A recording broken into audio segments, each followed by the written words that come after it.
Thomas here with Polyplastic. I'm going to show you 5 practical uses for polyplastic. So 5 builds in one video.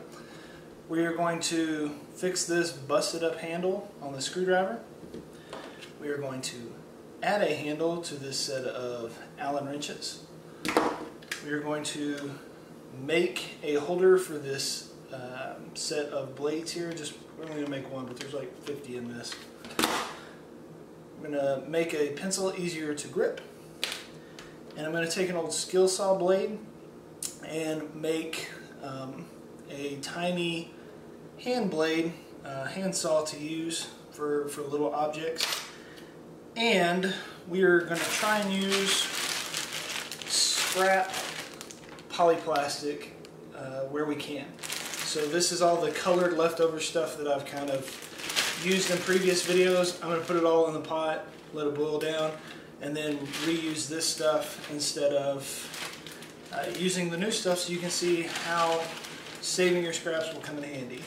So follow along as we do these builds. Maybe one of these you can use.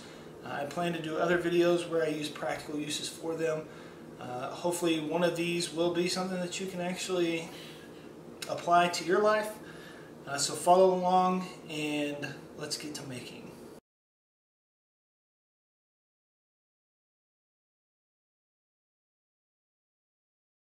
Alright, activity number 1, we are going to fix, if you look, it's like pretty jacked up and gnarled. I've just heated some scrap. I just kind of threw together some black, some green, and some red. And all we are going to do is wrap it around said handle.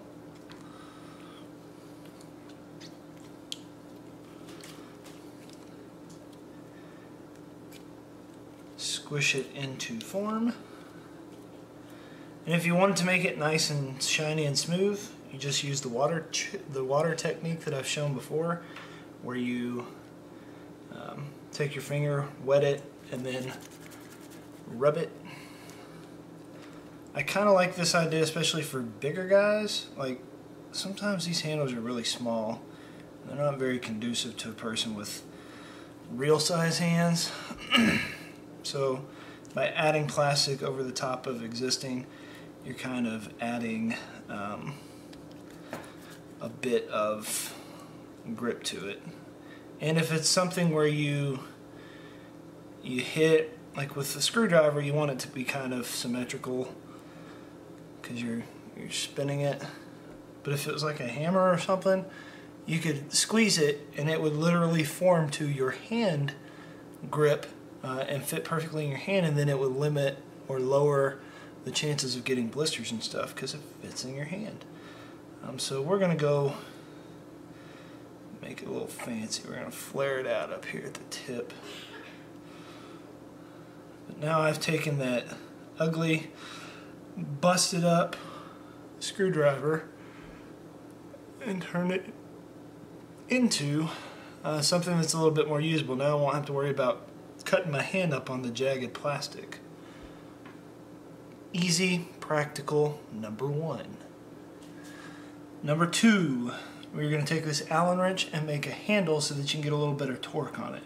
So I heated up, once again, a little bit of the scraps that I had. I'm going to put the handle around one side, which it already has. I don't want it to be too oblong.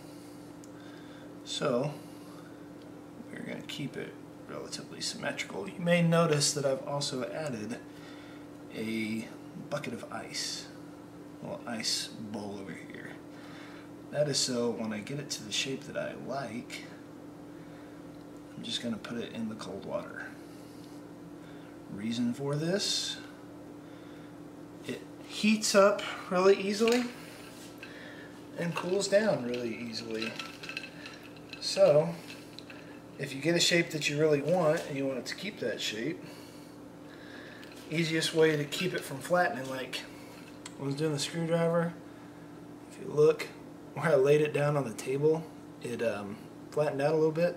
So I can go back and heat that up if I wanted to, but to prevent that from happening on these other things, I got a little bowl of ice water. I'm just simply dunking it in there, moving it around, letting it hit most of the surface area.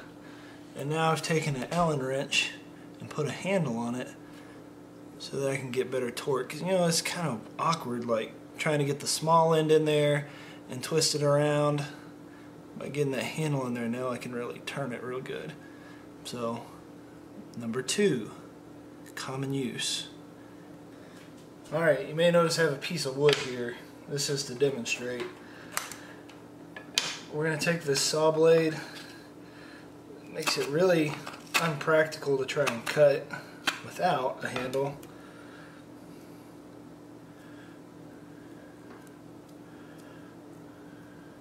Put a handle on it. And I am not taking my time at all. I'm simply trying to do it quickly so you can see. Okay, kind of looks like a shiv. In case you want to not make a shiv, we'll say that it is not.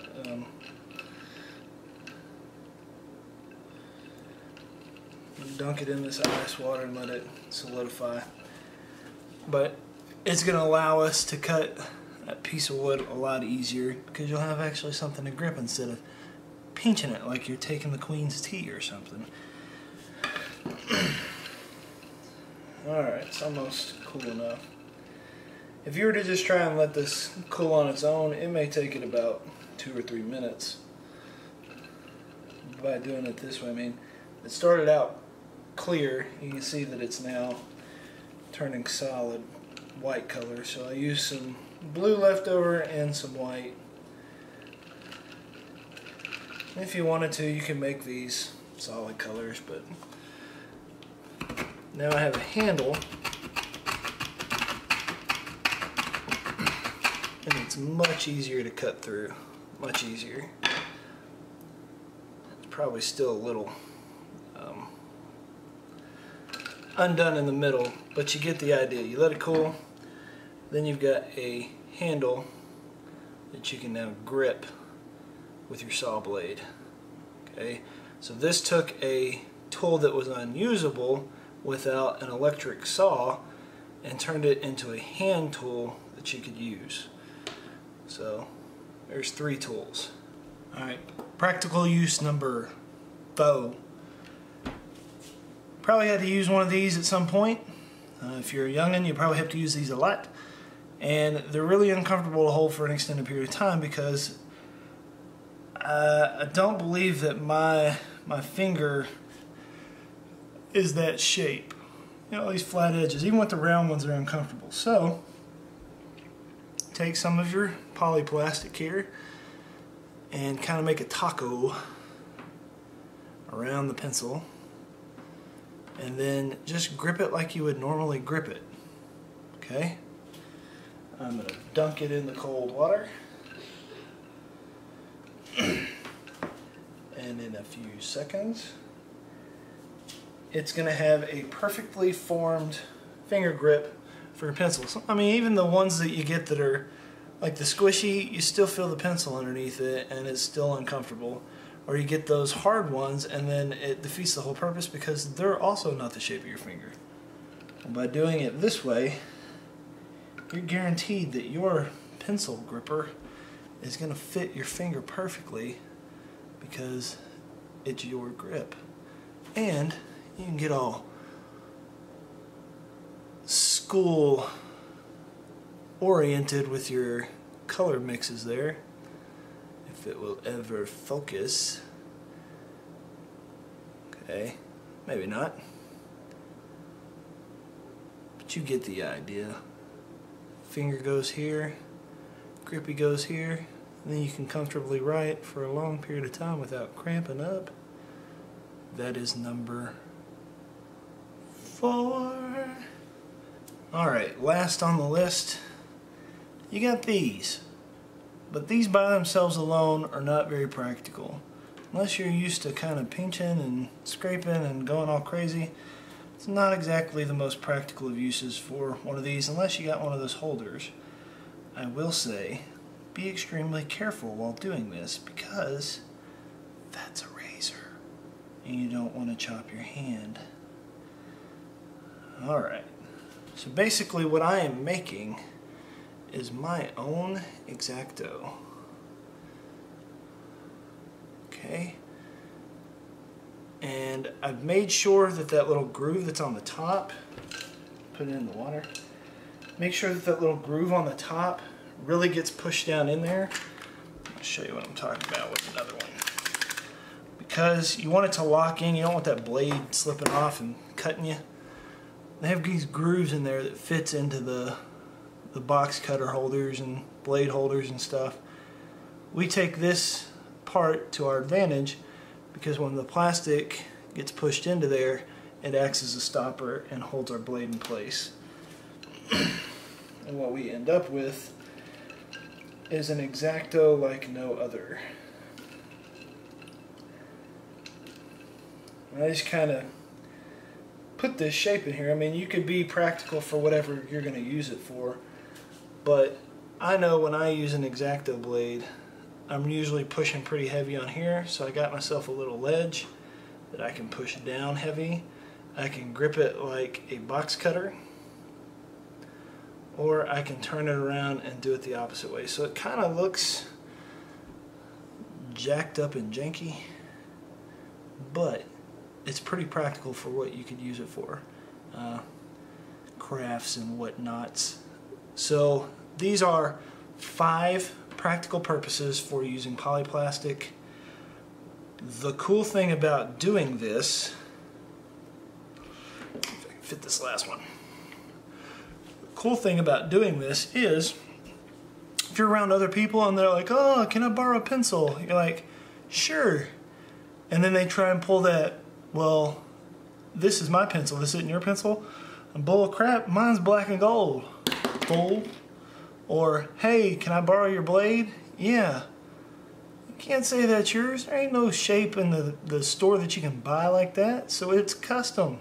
All these things are now permanently, undeniably yours because you have made them the specific shapes that they are, or the specific color they are. So no one can go and steal your stinking screwdriver because I highly doubt anybody has this crazy looking pattern on it.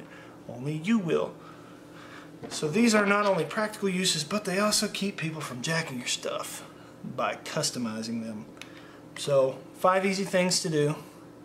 Check out polyplastics.com for other items that are available. I use nothing but scrap on this. I made 5 new tools using scrap that I had left over from my other polyplastic. So think of all the great things that you could use this practically for. You don't have to be a crafter or an artist or somebody who's building props. You can use these for things around your house. So stay tuned and I'll come back with some more practical purposes for them for those of you who just want to be handy around the house and not have to go buy a product. I am Thomas. Hannah, hopefully you had fun watching this. Hopefully you got something that you can use from it. And most importantly, I hope that you have fun making stuff.